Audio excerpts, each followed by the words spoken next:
Hello, and welcome to episode 4 of Back to Basics, Raid Damage and You. Sometimes you've done as much research as you can, and you're still wondering why your parses aren't up there with the best of them. And I'm here to tell you that sometimes it's not your fault. It could be a slower fight duration, it could be some of your fellow raiders aren't pulling as much weight as you are, and I'm here to explain a little bit of that. Hope you learned something. Enjoy. Let's get straight into it.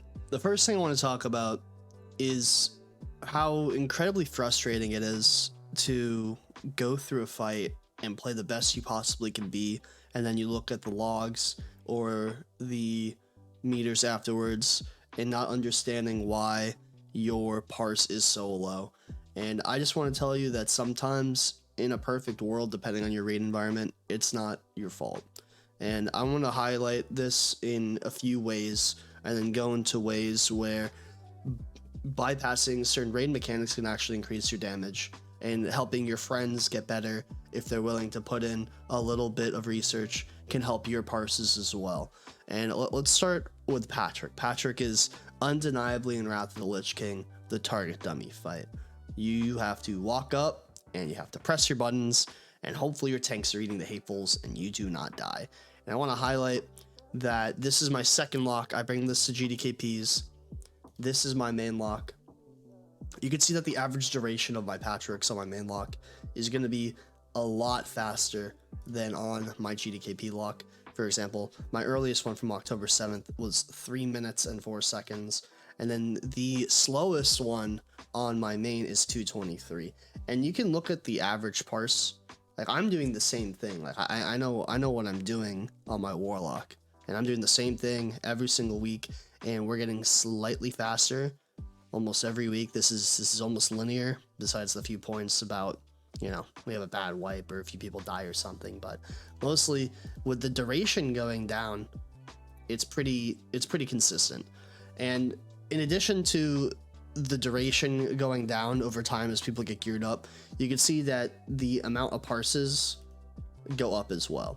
And with the amount of parses going up, this does two things. One, it is a double-edged sword of making parsing easier because there's more people out there that you can beat, so you can parse at a higher percentile.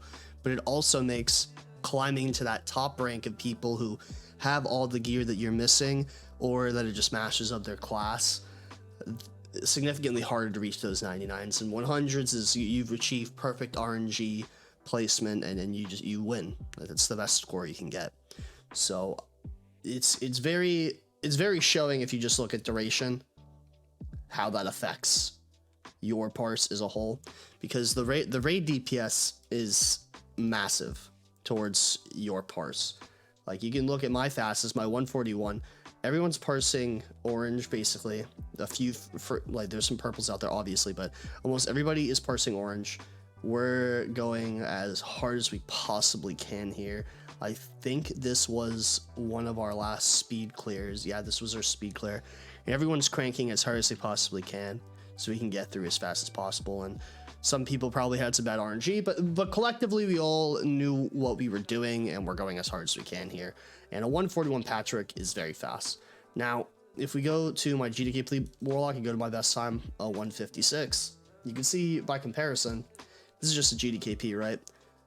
Mostly everyone's like oranges. There's a lot fewer 99s, and there's some people towards the bottom that are less geared, or we're just having a suboptimal damage comp. We don't have as many DKs, we don't have as many Warlocks, and you can see a big difference in just the raid DPS. So 144k raid DPS versus 167k, and the raid DPS significantly lowers the fight duration. Like that 23k difference is the difference of a 15-second patchwork kill.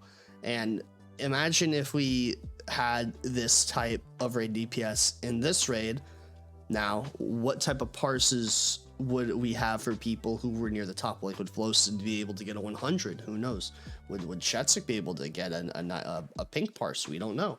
But I think there's a strong correlation and possibility that would be a factor here, especially. Now, I want to move on from patchwork in raid DPS and how carrying up your fellow raiders can help your DPS, and not exactly funneling in on what you're doing every week, but also broadening your horizon, maybe seeing someone at the lower end and being curious about it and being like, hey, what happened here? If I look at Chris, you had a bad fight. That's a low crit percent for a short fight for a mage. That happens. People have not the best fights sometimes. Like, Warstreet is one of the best rogues that I know. Like, what the hell happened to Warstreet?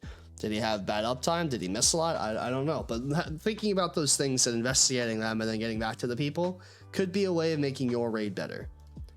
Now, I want to talk about something else, and that's bypassing raid mechanics and how much that increases your DPS. So there's fight duration, and then there's bypassing mechanics. And bypassing mechanics through raid DPS is the best way to increase your parse, and not every fight has this ability to do that. For example, Mimron.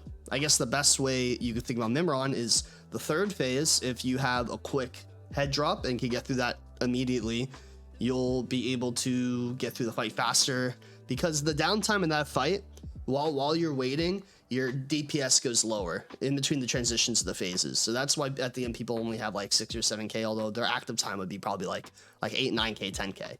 But I think the number one way of looking at this is looking at Freya, the hard mode Zerg, which we did this in 10-man a while ago, and I know it's a 10-man log, haha. But these, at the time, this is a 114 Freya, where we waited for the elder to come out the tree, and we stood in the mushroom and we just popped lust immediately, and we just killed it. And we did as much as we could. We blasted it. These were all 100s when we did it, and bypassing the fight and making it shorter increased all of our parses, which is really cool to see. And I love to see these things in videos and logs and figuring out what's the next best thing for doing damage and getting through fights quicker. But moving on from that, I want to talk about future fights that are going to be able to be bypassed with more DPS. And I think the first one that comes to mind is Algalon. Algalon is slowly getting killed by more and more people. You could only see, we killed it yesterday, March 4th, that's yesterday. And there were only 8,900 parses for Algalon. Now let's quickly compare that to Ignis. 53,839 parses for Ignis. That is a very large disparity of people who have not killed Algalon yet. And it's interesting to see. But in terms of Algalon optimization, there are moments when during Algalon, during Big Bang, where you have to go down and you're not putting damage into the boss.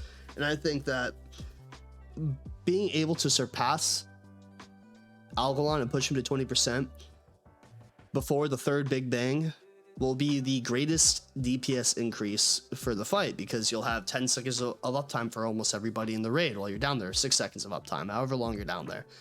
So there's going to be fights like this as we move into TOGC and ICC, where your ability to do more damage will increase your parse by bypassing more mechanics, and it's very interesting to see and to look out for. But the number one thing you could do for yourself, besides looking inquisitively at what you're doing, is taking a look to the left and to the right and figuring out what the people around you are doing and why they aren't doing so well, and extending a helping hand. You know what? Sometimes people just take the game as the game and they don't want the help. That's fine, but at least you offered and it's off your conscience. And if you don't feel happy with their response, maybe you can take it up with a GM or an officer or something. But either way, I think that bypassing raid mechanics through raid DPS and carrying each other up is the best way to move forward and creates a healthy raid environment. And I hope you guys think so too. Hey guys, thanks for making it to the end of the video.